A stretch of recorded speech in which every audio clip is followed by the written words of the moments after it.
Join me as I explore a conquering force unlike anything the world has ever seen. Genghis Khan's Mongol horde. In fewer than 70 years, they created the largest land empire ever in human history. How was Genghis Khan's army able to achieve military domination on such a grand scale? And what ultimately became the great empire of the Khans? To find out, I'll build a gur in the Mongolian steppe, fire arrows from horseback like a Mongolian warrior, and use DNA science to trace the genetic legacy of military genius Genghis Khan. We're digging for the truth, and we're going to extremes to do it.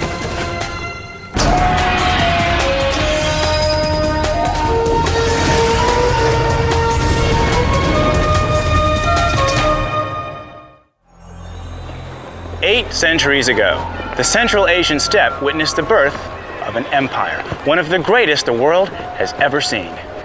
Hi, I'm Josh Bernstein. I've come here to Mongolia to explore the history and legacy of the great Mongol horde and their infamous ruler, Genghis Khan. Located on the steppe of Central Asia, Mongolia is a small nation of 2.5 million people. For most of the 20th century, Mongolia was a satellite state of the Soviet Empire, and the Soviets actively discouraged national pride in Genghis Khan. Today, Mongolia is an independent nation. Walking around the capital city, Ulaanbaatar, I can see the respect they have for him. The name and image of Genghis Khan is everywhere. On everything, from buildings to beer bottles to bills. They even put his face on the side of a mountain. For Westerners, the terror of Genghis Khan's Mongol hordes is legendary. In the 13th century, they surged out of Mongolia and descended like locusts on the civilized world. They slaughtered indiscriminately, raped and pillaged. They were said to be primitive barbarians, illiterate, without art or agriculture. Heathens. At least, that's what many of us always heard. To explore the truth behind the legends, I've arranged to meet Mongol historian Dr. Chris Atwood on the face of Genghis himself. Chris?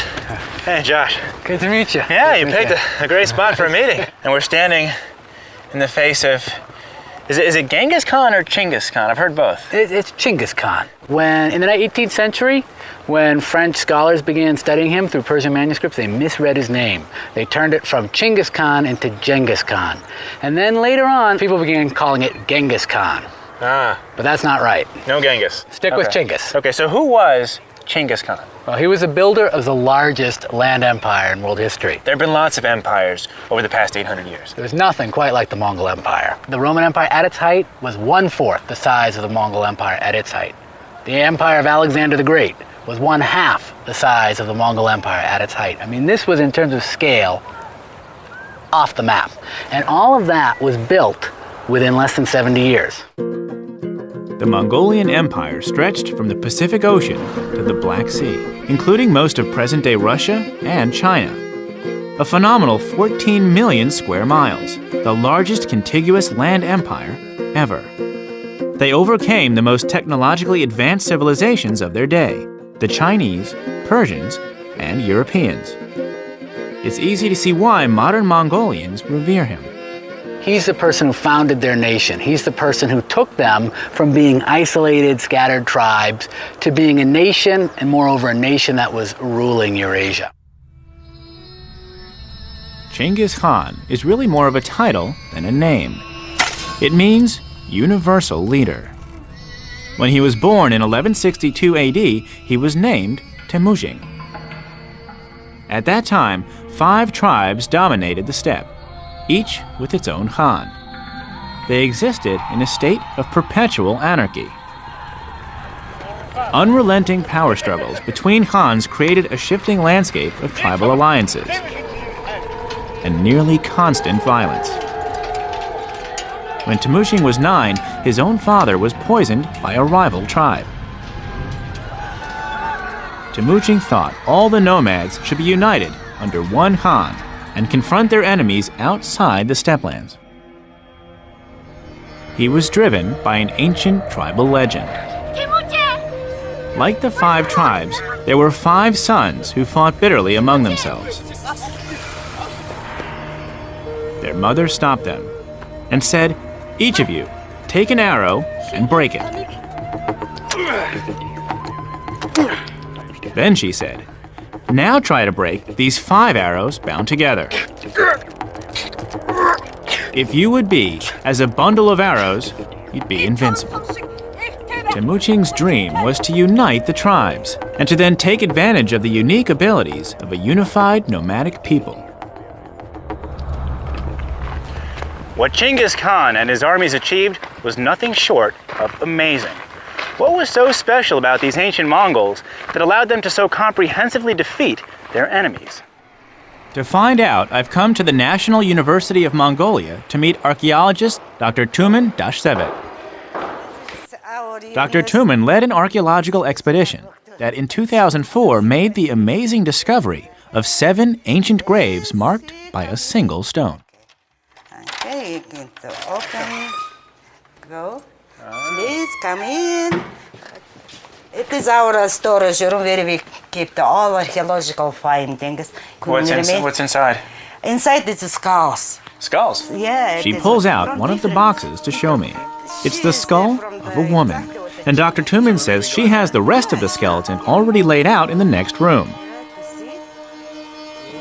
It's one of the rare skeletons that have been found in Mongolia in the Middle Ages. The nomads left most of their dead unburied for animals to devour. Only the elite were buried. Dr. Tumen tells me that this royal burial has already revealed valuable clues about life in the age of the Khans. Do we know when she lived? Yeah, she lived exactly at the Genghis period. Same time as Same, Genghis? yeah. 1190 and 1230. So it's possible that she knew Genghis Khan. Maybe. Right? Yeah, that's exciting. No, There's some evidence to support this. Dr. Tumen shows me some of the treasures that were found buried with the woman, including gold-plated armor and a gold ring with the image of a falcon. Yeah, look, no, there's a little falcon. Look, see that little bird in there. Yeah, falcon was a symbol of the Genghis tribes. The falcon was the image of Genghis. Yeah. The ring may mean that this woman was related to Genghis, but in what way is a mystery. It's possible she was one of his wives. He was said to have had 36. But the falcon wasn't the only animal to accompany Mongol royalty into the afterlife. And you said there was something else buried with her? She was buried with these horses. A horse skeleton? Yeah. Horse was underneath her? No, on the... Next to her? Next to her, and on the same level. Same level? Really? The whole horse? Do you have the horse? Yeah. Yeah? Okay, this is horse's head. Yeah, but not just the head, the whole skeleton. This, yeah. Buried with her. Yeah, not only just head. Was it common for these people to be buried with their horses? Yeah, with horses. We excavated the 7 graves in this site, and in all 7 graves there was a person and horse skeleton. Every single human had a horse? Yeah. Because you'd think that they'd be buried with their most precious objects, you know? Yeah. So they're buried with gold, but to be buried with their horses. Yeah. They valued their horses that much. If ancient Mongolians buried horses alongside their royalty, then they clearly held this animal in high regard. I know they rode the horse into battle, but so did Napoleon, and he wasn't buried with a horse.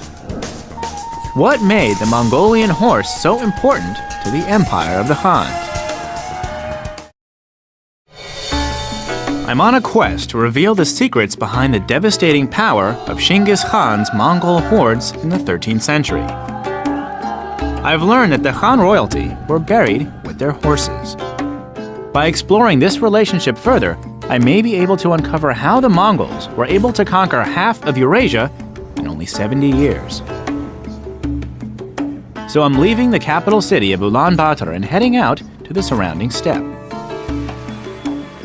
I want to get a closer look at the descendants of the horses that the people of the Khan's era valued so highly. He said, turn off the road and look for the guy with the horses. That'll be me. Enki Shagdarguntev is a Mongolian interpreter and guide. He's offered to show me the countryside from the Mongolian perspective. Wow. On horseback. Enki, Hey Josh!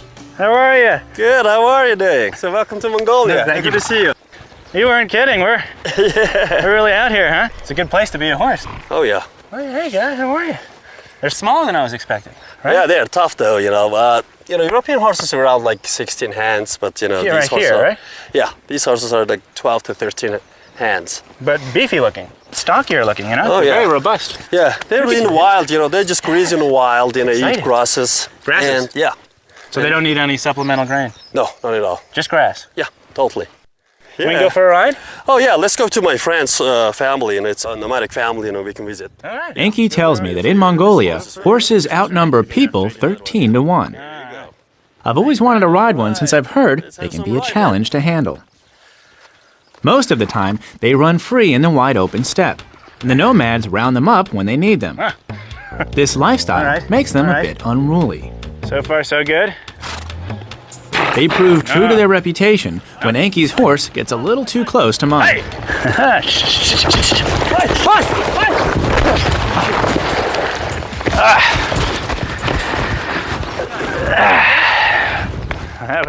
That was something, huh?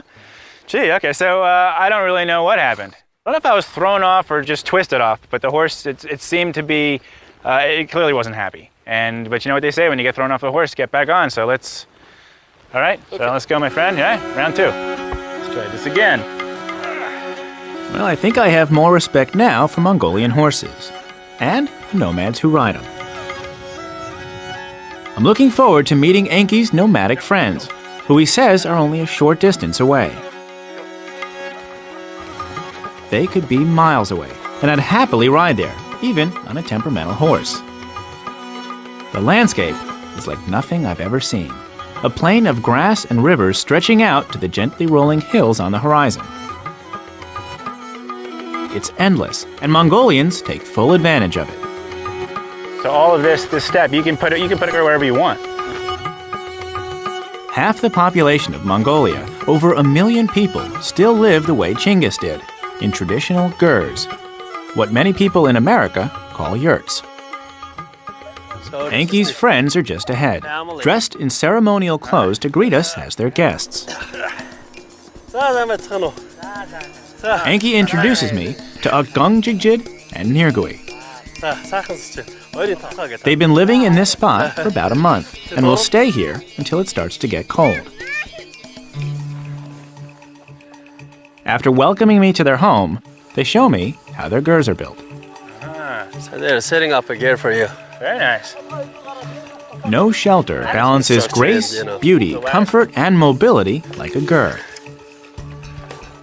The 2 posts in the middle aren't a structural necessity, but are of symbolic importance. A kind of highway for the spirits, connecting the center hearth to the heavens.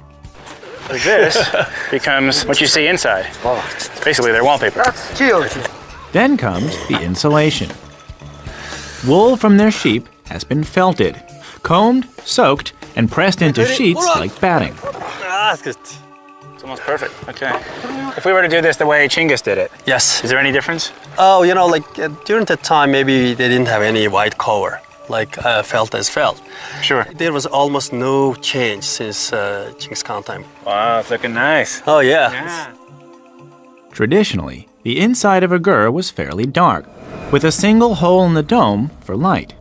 They were also filled with smoke from their fires, burning the primary fuel source on the barren steppe, animal dung. The gurs of today's nomads are structurally the same, but have a few aesthetic improvements. This is beautiful. Yeah. People sleep in here too? Yeah, this is mainly like father, mother, and the kids. They sleep here. Yeah, they have electricity. Yeah, they have a power solar resource. cells. Yeah, solar cells. Yeah. Mongolian custom dictates that guests And this are is a offered traditional food and drink. Yes, it is. It's like a beer for us. Thank you. So that's the mare's milk. Mare's milk. Yes. Oh, from a horse. Yeah. Horse mare, yeah. Yeah, the first time. How do you like it? It's tangy. It's like tangy fermented milk. It's good. Let milk go almost spoiled and add a splash of light beer. That's what it tasted like. Yeah, maybe. Wow. After drink and food, there's another custom: snuff. That's the snuff bottle. Snuff. Yeah. Just snuff it. Stuff it. Yeah, snuff. Wow. Okay. Good morning. Outside, we watch the kids round up some of their horses. These guys are good riders. Oh yeah, they are. Good riders. Even their 5-year-old can handle a horse with ease. And this is how everyone grows up out here. Yeah. You know, On horseback, just riding the range. Yeah, they ride horses even before they start walking. Really? Yeah. Enki tells me that their skill as horsemen was one of the things Genghis Khan was able to use to build an empire. But there were obstacles to overcome. Mainly the incessant raiding and fighting between the tribes. When he was still simply Temujin, he discovered a way of breaking this cycle and uniting the nomads. He rejected the supremacy of the tribe, with family groups each loyal to their own local clan. Temujin promoted those most brave in battle, rather than his own relatives. When he defeated a tribe, he would spare the lower members. He'd invite them to join his tribe as equals. One story relates how he congratulated an enemy soldier for wounding his cheek and gave him a position of honor. In this way, Temujin destroyed old bonds and rivalries at their core. He went out of his way to utterly destroy any family that opposed him.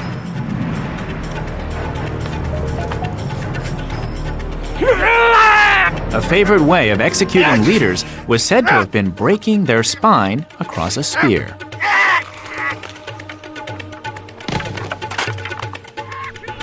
By 1206 AD, he stood unchallenged on the steppe and was publicly proclaimed Genghis Khan, ruler of all the nomads. The 5 tribes were then called by the tribal name of the Khan, Mongol. With the tribes united, a major power was created. His territory was already the size of Western Europe. But he didn't stop there.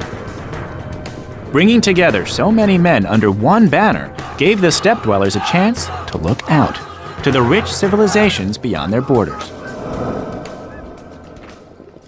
For most of my travels, I've had to look under the earth to discover the past.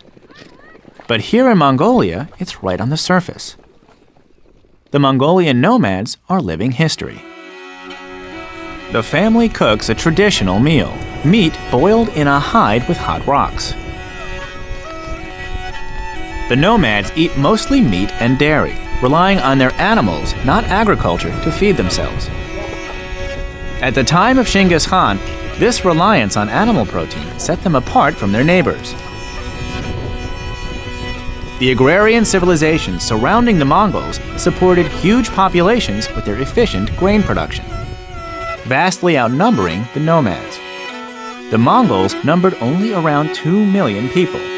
How could their small army conquer the territory of 100 million? Yeah. Thank you. Okay. I'd like to stay longer, but now that I've had a glimpse of Genghis Khan's All right, roots, thank you very much. I want to find out Thank you. his next step. I've seen up close how much the Mongols on the steppe today still live like the nomads did at the time of the Khans. People sleep in gurs and depend on the horse for transport and food. Temujin, later called Genghis Khan, somehow tapped into the strengths of the nomadic people and their lifestyle. I've come to the National Museum of Mongolian History to find out what turned these nomadic hunters into world-conquering warriors. Renowned Mongolian archaeologist Dr. Bira Shagdar is here to help me find the answers. Yes. This is Genghis Khan, the founding father of the Mongolian statehood, with his 2 banners. The white one is for peace, the black one for war. Dr. Bira tells me that in the Mongols' shamanistic religion, the banners carried the warrior's destiny and his soul when he died. They worshipped the god of the sky, and Genghis Khan believed that the sky god told him he should rule the world. He thought that it was heaven's order that he should become a great leader. So it sounds like his vision for empire was much broader than the typical Khan's vision. Yeah, and his philosophy was there should be one Khan, as there is one sun in the heaven. His philosophy was there should be one Khan. Him? Yeah, he himself, of course. Genghis Khan thought his destiny was ordained by God. He didn't care about class, status, or blood ties. If you followed his way, he rewarded you. If you stood in his way, he destroyed you. As soon as he unified the tribes, Genghis Khan forbade raiding within Mongolia. With his God-given charge to unite the world under his rule, Genghis had the motive for conquest. But his army of typically 30,000 men was small compared to that of any of his neighbors. The Chinese could call on vast numbers of men. The Mongols were often outnumbered more than 2 to 1. So how could Genghis Khan defeat his enemies? In Ulaanbaatar, I meet up again with Dr. Chris Atwood, who says he can help answer my question. The first thing to understand is the Mongols' choice of weapon. Never would have picked this spot. We've come to meet Batmonk, who makes bows and arrows in the traditional way, a skill that's been maintained through the centuries. How many people in the country still know how to do this? I think 3. 2 in Ulaanbaatar and 1 in the countryside. This is traditional, he says. I mean, this goes back for generations. His father, his grandfather, they were all bow makers, just like him. The bows are a composite of 3 materials: horn, wood, and sinew. This gives it strength and flexibility. His bows are then covered with a veneer of birch bark. Batmonk says that at the time of Genghis Khan, most warriors made their own bows. That flexes a lot, huh? The way this... Look at this. Watch the... Look at how that horn... The shape makes this a recurve bow, with the tips curving away from the archer. It adds much more force to the draw than a simple C shape, like a longbow. So it makes it so strong. Okay, I want to give this thing a shot. At a range just outside the city, archery lives on as a popular sport. Genghis Khan was famous for promoting people on merit. I wonder if I can make the grade as a Mongol warrior. Historian Peter Marsh is going to help me check out the artillery of the great Mongol horde. But first, I want to practice shooting this bow without a horse, just to get a feel for it. So Josh, I'd like to introduce you to Ganbatugwe, one of Mongolia's leading archers. Yeah, he's Gamba was very interested in my bow and asked if he could try it out. I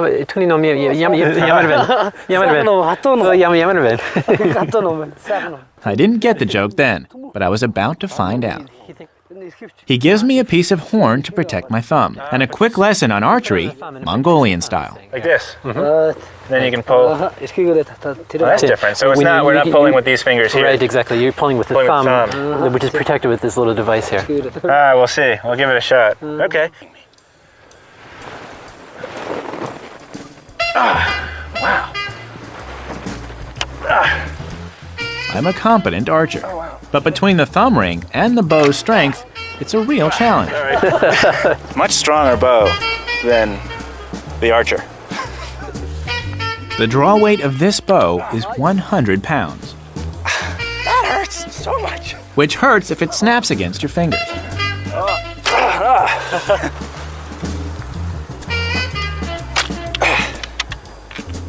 Better. I'm getting a little suspicious of how Gamba does it. I'm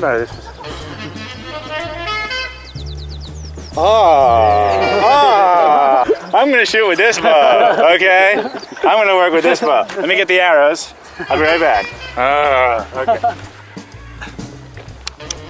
Make me start on the 100-pound powerful bow, and he's shooting much lighter bow. I think these Mongolians are having a good laugh at my expense. falling off horses using 100-pound bows. I'll try this with Gambas bow. It's okay, yeah? Ah, yes. Very nice. Okay. Here we go.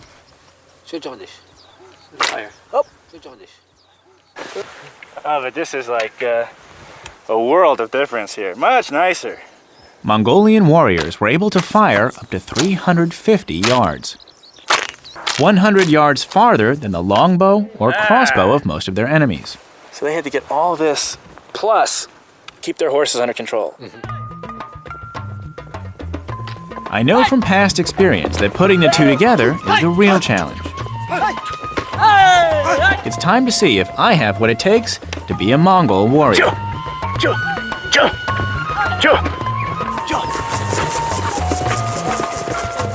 It's not easy. But in skilled hands, it was a deadly combination. The warriors could stand in their stirrups at full gallop and shoot in any direction. The two pieces, horse and bow, are a perfect fit, but don't fully account for the Mongols' success. Asian cultures had been shooting recurve bows from horseback for at least 1,000 years. What they lacked was the military genius of Genghis Khan.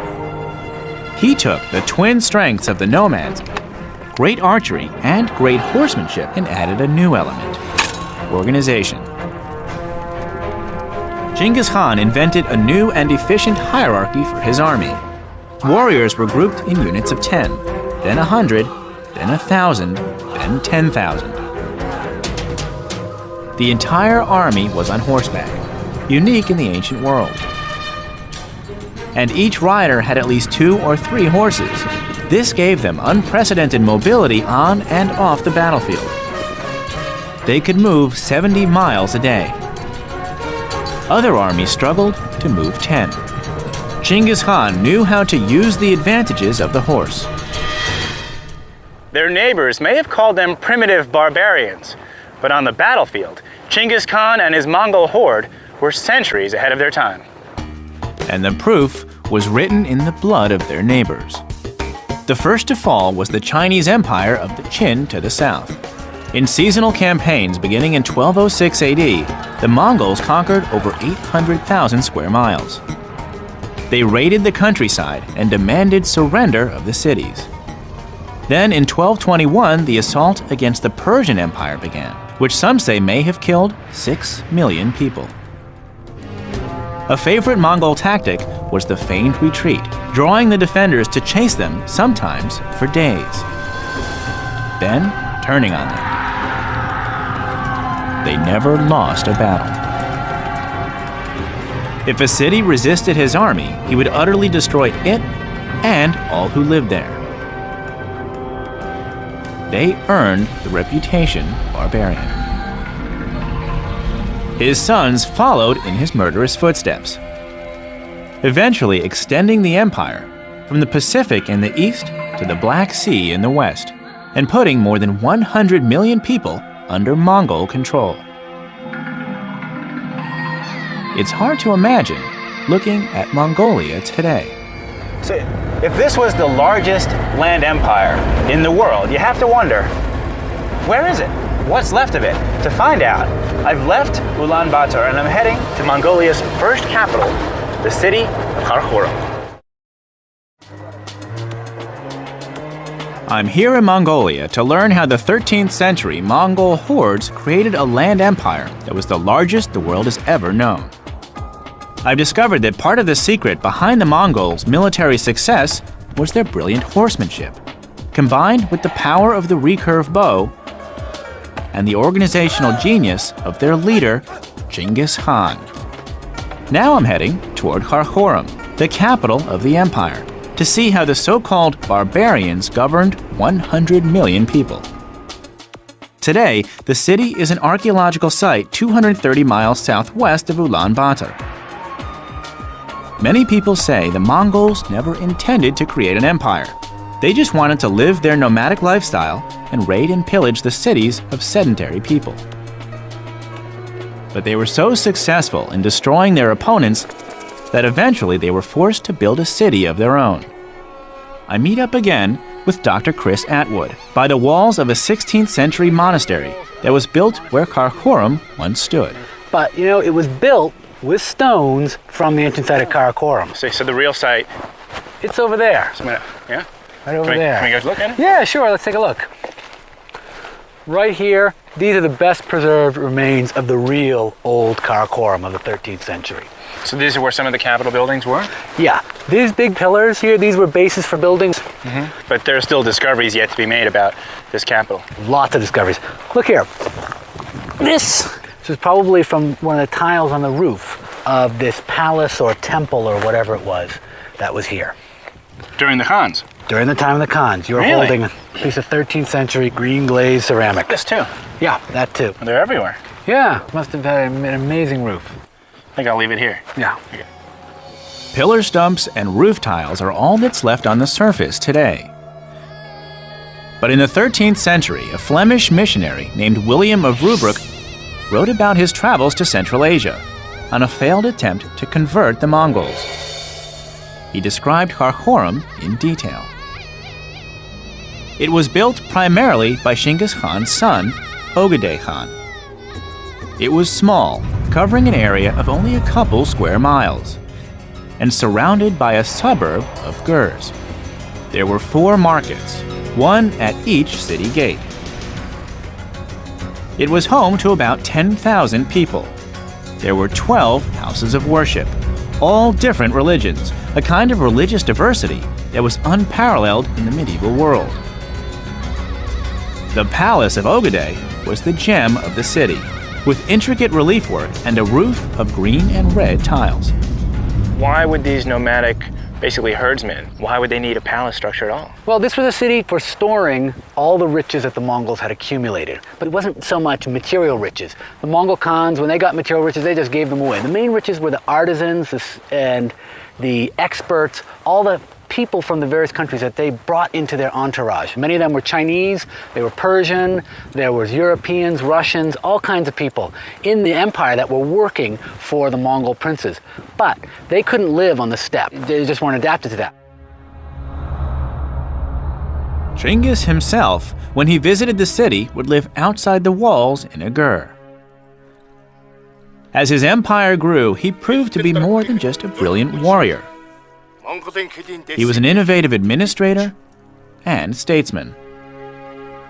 And what Genghis Khan did was he joined east to west, took these various civilizations of the Middle East and forced them to learn from each other. And there's this free exchange of ideas and techniques, and the Chinese are talking to the Persians, and the Persians are talking to the Europeans. Right. You know, Copernicus, the star charts he worked from were star charts made under the patronage of the Mongols, because the Mongols, they didn't want to hear about how Middle Eastern astronomy was the best or Chinese astronomy was the best. What they wanted was the best of everything. So they told the Chinese and the Middle Eastern astronomers, get together, make the best charts you can.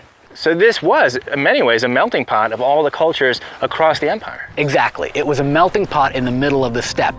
Genghis Khan created his empire through death and destruction, then went on to radically alter world culture. He brought about the first contact between Europe and China and encouraged a dramatic increase in trade throughout the empire. He guaranteed the safety of camel trains. He invented the first Pony Express. He pioneered the idea of diplomatic immunity, and he outlawed torture. Some barbarian, huh? So what happened to Genghis Khan? Chris tells me that when he died, he was buried secretly in an unmarked location. Some Mongolian chronicles tell the stories. They just say he died. They don't say anything about where he's buried. But there's travelers' tales that say Genghis Khan was buried, and those who buried him were killed. And then those who killed them were also killed. They would trample horses over the spot so that it would look like as if nothing had been there, in order to keep it absolutely secret. As for Karakoram, it existed for only about 50 years. After Genghis Khan's death in 1227 AD, the empire began to fracture into smaller khanates. In 1274, his grandson, Kublai Khan, moved the capital south to China and created the city of Beijing. Karakoram, the city in the steppe, had no function and wasted away. They say that history is written by the winners, but in this case, history was written by the victims. To the Persians, the Chinese, and the Europeans, the hordes were demonic murderers. And that's how they're often remembered today. But not in Mongolia. Exactly 800 years after Genghis Khan unified the steppe tribes, the Mongols' brief stint as empire is a source of pride. I've discovered that the so-called barbarians of 13th century Mongolia, though brutal in warfare, ruled their empire with a surprisingly tolerant bent. 800 years later, Mongolia is a quiet country. But the impact that Genghis Khan had on all of Eurasia is incalculable. It's not surprising Mongolians are proud of their history. And nowhere is that more evident than here in the capital, where everyone has come together to celebrate and acknowledge the 800th anniversary of the Mongolian state, founded by Genghis Khan. This is the annual Naadam Festival, where every year Mongolians display two of the skills that brought them glory: master horsemanship and archery. Their conquest led to a complete change of life for the Mongol people. Almost overnight, they went from being backward nomads, mocked and ridiculed by their more civilized neighbors, to being masters of their universe. Genghis Khan put Mongolia on the map. And today, Mongolians revere him as a visionary founding father. The spirit of Genghis Khan is alive and well in the hearts of Mongols today, but genetic scientists are now discovering that his legacy may also be found in their blood. I've come to the Mongolian Academy of Sciences to meet some genetic researchers who are tracking down the genes of Genghis Khan. Dr. Dashniam Bumbang's team sampled the DNA of 3 million Asian men. This is where it all happens. You took a sample from across Asia. Yes. We studied only Y chromosome. Y chromosome. So, which is, let's say, sign of men, right? Okay, so all the samples were men? Men. And I know that the Y chromosome does not change, right? From father to son? Yes. Typically. Y chromosomes, they transferred from father to son directly, without any change. The Y chromosome determines a person's sex. Where women have 2 X chromosomes, men have an X and a Y chromosome. Since a son has exactly the same Y chromosome as his father, geneticists can isolate this chromosome and track it across generations of male relatives. And that's basically all it takes to get a Y chromosome sample. That little swab is then put into a vial, and that vial is sent off to the lab, where they remove the DNA from the cotton and create a Y chromosome sequence. From this data, Dr. Dushniam discovered that in Mongolia, one branch of the family tree is huge. The same Y chromosome turned up again and again. He's calculated that it's the Y chromosome of a man who lived sometime in the 13th century. Somebody was very busy, Yes. right? Yes. Had a lot of kids. Yes. Our genetic data and calculations showed that was Genghis Khan. But how do you know that this is Genghis's DNA? We don't know. We don't have a body. Yes. It could be someone else living at the same time. How do you know that? This is 2 things. One is genetic study, and second is historical data. We can read in historical books in very detail who was Genghis Khan, how many sons and grandsons, wives he has. So these historical data really confirm our genetic data. So as he's conquering the empire, yes. He's sort of starting another one.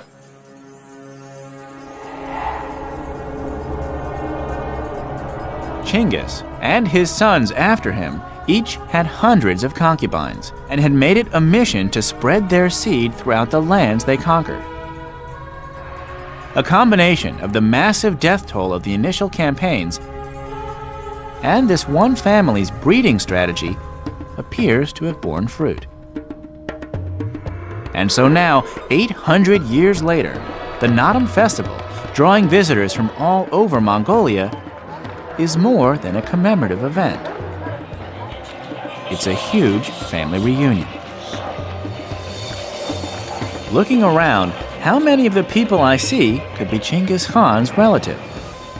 It makes me wonder. Some of our crew is from this part of the world. Could one of them be a descendant of the great leader? Everyone on the crew contributed some DNA to find out, including myself. Here are my results. 11. Each of these pairs of numbers stands for a variation of a gene.